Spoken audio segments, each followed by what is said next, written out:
All right, everybody. Sorry about that little delay. I'm back. I had to readjust my camera so it was set up the right way. I hope everybody can join us again. Hi, everyone. I'm Angie, and I'm an interpreter for California State Parks. And today is MPA Monday, as every Monday has been for many, many months now. We're really excited to have you here joining us for our virtual programs. And today we're doing a really fun experiment that is about sharks. Last week was actually Shark Week, so maybe some of you have been learning all about sharks.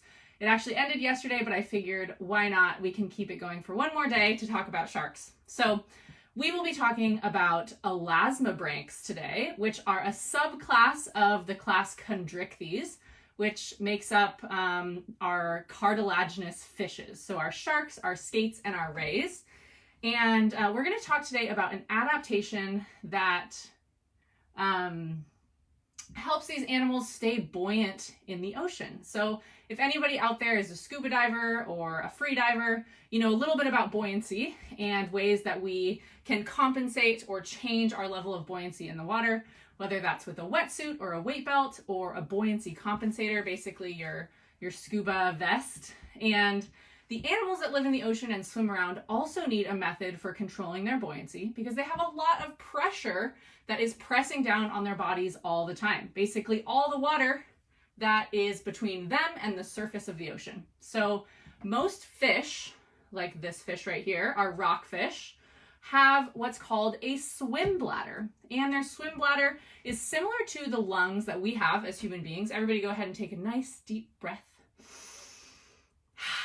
You can feel your lungs expand and contract as you bring air into that cavity in your body. So the swim bladder in most fish is what helps them to stay buoyant, right? Similar to our lungs.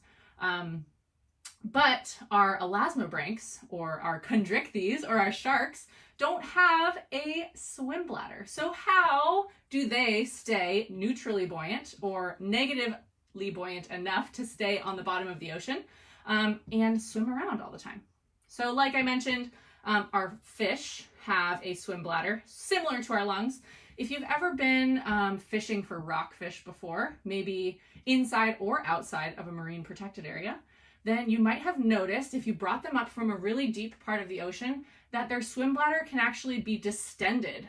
Their eyes get really like popped out, kind of creepy looking, and their swim bladder can actually come out of their mouth because that air that they have in their swim bladder basically expands as the pressure is reduced. So the shallower you get in the water, the less pressure there is.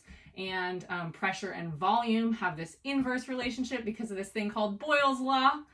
Getting into some physics for you guys. But of course, like I mentioned, our chondrichthyes or our cartilaginous fishes don't have that swim bladder. So how do they stay buoyant? So we're going to do an experiment today. But first, I'll tell you a little bit about the thing that helps them to stay buoyant in the ocean, which is called, well, I actually don't know if it has a specific name, but it's basically a big oily liver. So they have this organ, specifically their liver, that's filled with a lot of oil. Now, oil generally has a lower density than water, and so therefore helps to keep our chondrichthyes or our cartilaginous fishes nice and buoyant in the water so they can swim around. If you know much about sharks, or maybe you learned this week during Shark Week, sharks actually have to consistently be swimming in order to survive. They have to have that constant flow of water over their lungs in order to breathe, whereas our fishes don't always have to do that. So little difference between our bony fishes and our cartilaginous fishes. So again, they have a really oily liver that helps them stay afloat. So I went ahead and created two sharks for us here. Made these out of toilet paper. You can do this experiment at home if you want to test it out. And on the bottom, I've attached 3 pennies on each. And this is basically going to represent the weight of the animal. Essentially, the weight of this animal is what helps them get down to the bottom of the ocean. But of course, we're talking about what helps them a little bit higher in the water column so they can swim around and stay alive and continue to breathe.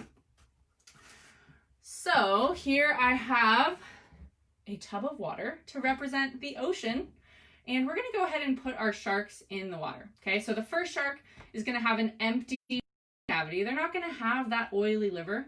They also aren't going to have their swim bladder because they're not a bony fish. So this is sort of our test animal here. And this cartilaginous fish, or this shark, is going to have this bag of oil inside of their body cavity to represent their oily liver. So I'm going to go ahead and shove this inside. See if it'll fit. Now, you might be thinking, wow, that's a lot of oil. And actually this, let me get some of the air out of here so we can have a very accurate experiment. Their oily liver can actually take up 90% of their body cavity.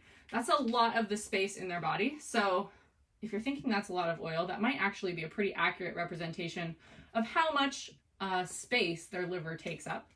And it can also account for about 25% of their body weight. So it's really a huge adaptation, a physical adaptation that they have.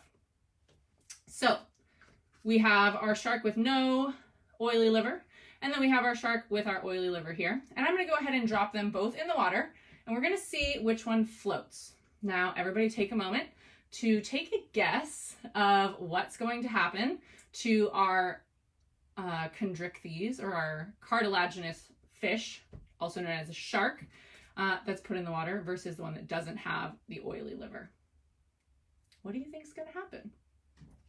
Let's find out.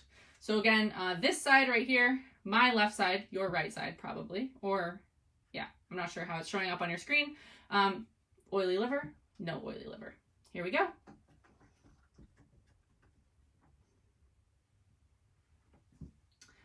All right, how fascinating. So our shark right here with no oily liver just sank right to the bottom. And our shark with our oily liver is floating pretty positively buoyant on the surface. So this shows us that that oil in their body helps them to stay buoyant in the water so that they can consistently swim around and aren't constantly sinking to the bottom.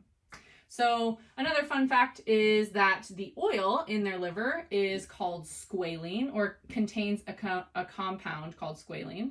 And they can also rely on it when there's a lack of food or a scarcity of food. And they can actually kind of use up some of the nutrients in that oil to help them survive in times of food scarcity. So I hope you learned something about sharks, or elasmobranchs.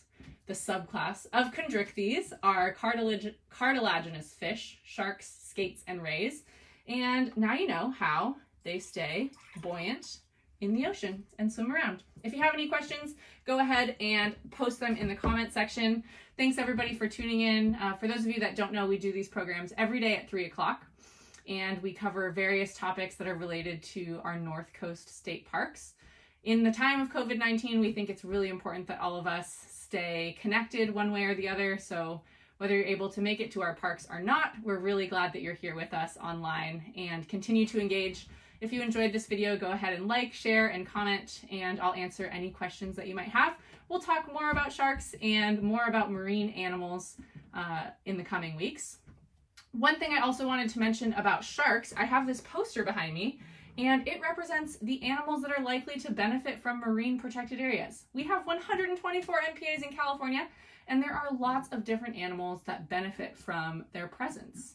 And some sharks benefit from them. In general, our larger sharks that are highly migratory aren't directly benefiting from MPAs, but they do indirectly benefit from the abundance of life that exists in our MPAs.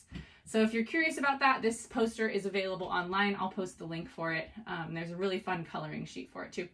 All right, catch you next week. Thanks everybody for tuning in. Bye.